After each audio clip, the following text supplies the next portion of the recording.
অর্থাৎ দুইটি জিনিসের কারণে কবর মধ্যে খুব কঠিন আযাব হয়।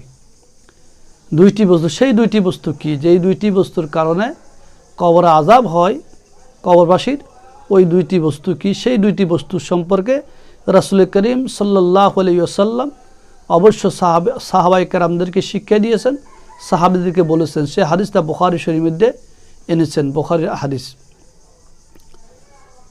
বুখারী শরীফের 1302 নম্বর হাদিস।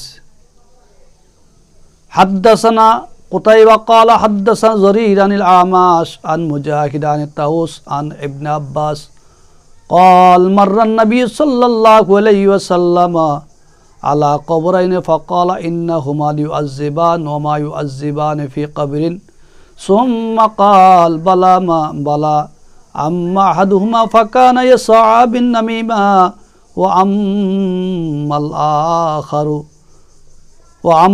الآخر فكان لا يستتر من البول قال ثم أخذ عودا رطبا فكسره بإثنين ثم غرز كل واحد منهما على قبر ثم قال لعله يخفف عنهما ما لم ييبسا।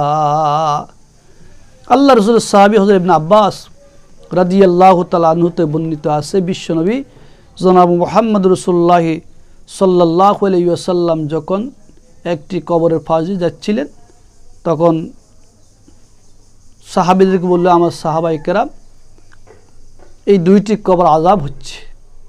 সে দুইটি কবর কেন আযাব হচ্ছে, আযাব হওয়ার কারণ কি, সেটাও বিশ্বনবী জনাব মুহাম্মদ রাসূলুল্লাহ সাল্লাল্লাহু আলাইহি ওয়াসাল্লাম সাহাবায়ে কেরামদেরকে বাঙ্গি বলছেন। হযরত ইবনে আব্বাস থেকে রওয়ায়াত, তিনি বলতেছেন, ক্বালা মাররান নবী সাল্লাল্লাহু আলাইহি ওয়াসাল্লাম আলা কবরাইনে, বিশ্বনবী মুহাম্মদ রাসূলুল্লাহ সাল্লাল্লাহু আলাইহি ওয়াসাল্লাম দুইটি কবরের পাশ দিয়ে অতিবাহিত হলেন, দুইটি কবর পাশ দিয়ে যাচ্ছিলেন। ফাকালা, বিশ্বনবী বলেন, ইন্নাহুমা লিউআযিবান, হে আমার সাহাবায়ে কেরাম, এই দুইটি কবর আযাব হচ্ছে। ওয়ামা ইউআযিবানি ফি কাবীরিন, কিন্তু এই দুইটি কবর আযাব হচ্ছে, এই আযাবটা কোনো বড় গুনাহের কারণে হচ্ছে না, বড় গুনাহের কারণ হচ্ছে না, কোনো বড় অপরাধের কারণ হচ্ছে না, হালকা বা ছোট্ট গুনাহের কারণ হচ্ছে। সেটা কি? সুম্মা কাল, বালা, বিশ্বনবী বললেন, হ্যাঁ, আম্মা আহাদুহুমা ফাকানা ইয়াসা নামিমা, এই দুই কবরবাসীর এক কবরের মধ্যে যে আযাব হচ্ছে, ফাকানা ইয়াসা নামিমা, সে প্রথমে সগুলখুরি করতেন, গীবত করতেন, শেকায়েত করতেন, পরনিন্দা করতেন। সময় হাজির, এই বিষয়টা আমাদের কাছে অনেক বেশি। আমরা যখন দোকানে বসি, ঘাটলায় বসি, পুকুরে পাড়ে বসি, অনেক সময় মসজিদে আসলো, কিন্তু অপরের গীবত, শেকায়েত, পরনিন্দা ছাড়া আমরা বসে থাকি না। তো বিশ্বনবী জনাব মুহাম্মদ রাসূলুল্লাহ সাল্লাল্লাহু আলাইহি ওয়াসাল্লাম বলতেছেন যে এই কবরবাসীদের দুইটি কবর আযাব হচ্ছেন, বড় কোনো গুনাহের কারণ হচ্ছেন না। তার মধ্যে একটি হচ্ছে ফাকানা ইয়াসআ বিন নামিমা, সেই সগুলখুরি করতেন, অর্থাৎ গীবত করতেন, শেকায়েত করতেন, পরনিন্দা করতেন। এই গীবত শেকায়েতের কারণে তার কবর আযাব হইতেছে।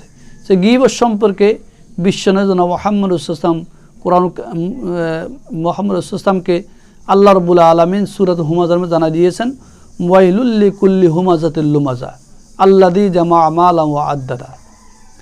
ওয়াইলুল লিকুল্লি হুমাযাতিল লুমাযা, দুর্ভোগ ওই ব্যক্তির জন্য যে সামনে এবং পিছনে গীবত করে, পরনিন্দা করে। তো ইয়াসআ বিন নামিমা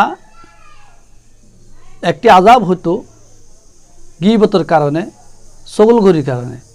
আমরা গীবত করি, আমরা সগুলখুরি করি, এই জিনিসটা আমাদের কাছে বেশি। পবিত্র মাহে রমজানে রোজা রাখার পরও, রোজা থাকা অবস্থায় মানুষ গীবত করে, শেকায়েত করে, পরনিন্দা করে, একে অপরের গীবত করে বেড়ায়, অথচ নিজের দোষের প্রতি তাকাই না, নিজের দোষের প্রতি কি তাকাই না। দোকানে বসলো কিছু গীবত আর শেকায়েত। সময় হাজিরিন, অবশ্যই আমাদেরকে গীবত শেকায়েত থেকে বাঁচতে হবে, রক্ষা হইতে হবে। ও আম্মাল আখারু ফাকানা লা ইয়াস্তাতিরু মিনাল বাউল, দ্বিতীয় নম্বর আযাব হয় পেশাব থেকে অপবিত্র থাকার কারণে, পেশাব থেকে না বাঁচার কারণে। যে পেশাব থেকে না বাঁচার কারণ তার কি কবর আযাব হইতেছে। অনেক লোক আছে তার সে পেশাব করে পানি খরচ করে না, পেশাব করে কুলুপ নেই না, সে পেশাব করে পানি খরচ করে না, তার লুঙ্গিতে তার কাপড়ে পরনে পেশাব লাগিয়ে থাকে, এই লা ইয়াস্তাতিরু মিনাল বাউল, পেশাব থেকে না বাঁচার কারণে তার কবর কি হবে? আযাব হবে। এই দুইটি আযাব খুবই মারাত্মক। এই জন্য বিশ্বনবী জনাব মুহাম্মদ রাসূলুল্লাহ সাল্লাল্লাহু আলাইহি ওয়াসাল্লাম বলেছেন, এই দুইটি কবরে আযাব হচ্ছে, এক নম্বর আযাব হচ্ছে সে ছগলখুরির কারণে, গীবত শিকায়ত কারণে, দুই নম্বর দ্বিতীয় কবর আযাব হচ্ছে সেই পেশাব থেকে অপবিত্র থাকার কারণে। অবশ্য আমাদেরকে গীবত আর পেশাবের অপবিত্র থেকে আমাদেরকে মুক্ত হইতে হবে, বেঁচে থাকতে হবে, তখন আমাদের কবর আযাব হবে না। তখন বিশ্বনবী কী করলেন? ক্বালা সুম্মা খাযা উদান রাতাবান ফাকাসারাহু বিসনাইন। হযরত ইবনে আব্বাস বলতেছেন, রাসূল করিম সাল্লাল্লাহু আলাইহি ওয়াসাল্লাম দুইটি ডাল ভাঙলেন, দুইটি কাঁচা ডাল ভাঙলেন। সুম্মা গরাজা কুল্লা ওয়াহিদিন মিনহুমা আলা কবরিন, এই দুটা ডাল ভেঙে একটা ডাল ভাঙলেন, ওই ডালকে দুই খণ্ড করলেন, দুই খণ্ড করে ওয়াহিদিন মিনহুমা আলা কবরিন, এই দুই ব্যক্তির কবরের পাশে দুইটি গেড়ে দিলেন। সুম্মা কাল, অতঃপর বিশ্বনবী বললেন, লাআল্লাহু ইউখাফফাফু আনহু মা লাম ইয়াইবাসা, যতক্ষণ পর্যন্ত এই ডালগুলো কাঁচা থাকবে ততক্ষণ পর্যন্ত এই কবর আযাবকে হালকা হবে। তোমরা হাজিরিন, অবশ্যই তাহলে আমরা এখান থেকে আমাদের একটা শিক্ষণীয় বস্তু, যখন কোনো মানুষকে আমরা কবর দিব, মাটিতে পুঁতব, তখন তার কবরের পাশে এবার কাঁচা ডাল ভেঙ্গে গাড়িয়ে দেওয়া বিশ্বনবীর সুন্নাহ। এই জন্য বিশ্বনবী মুহাম্মদ রাসূলুল্লাহ সাল্লাল্লাহু আলাইহি ওয়াসাল্লাম দুই কবরের পাশে দুইটা ঢাল গেড়ে দিলেন, মানে গাছের কাঁচা ডাল গাছ থেকে ভেঙ্গে, তখন ওই কবরের আযাব হালকা হালকা হইতেছে, একেবারে মুক্ত হচ্ছে না, কিন্তু কমপক্ষে হালকা হবে, বিশ্বনবী এই জন্য বলেছেন। তো সময় হাজ অবশ্যই আমরা আমাদেরকে এই আমলটা সবসময় করতে হবে। আমরা মানে কবর, পেশাব এবং ছগলখুরি থেকে, অর্থাৎ গীবত থেকে, পরনিন্দা থেকে, আর পেশাব থেকে, পেশাবের অপবিত্রতা থেকে আমাদেরকে রক্ষা পাইতে হবে, বাঁচতে হবে। যদি আমরা না বাঁচি আমাদের কোনো উপায় হবে না, কোনো উপায় হবে না। এরে ভাই, রাসেল বাইফার সাপ কি এমনি বার হয়েছে?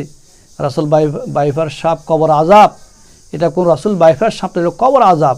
কিছুদিন আগে আমাদের দেশে মানে একটা আযাব বাইর হয়েছিল, যে রাসেল বাইফার সাপ, বিষাক্ত সর্ব, যে সর্ব একবার কামড় দিতেন সে সঙ্গে সঙ্গে কে মারা যেতেন।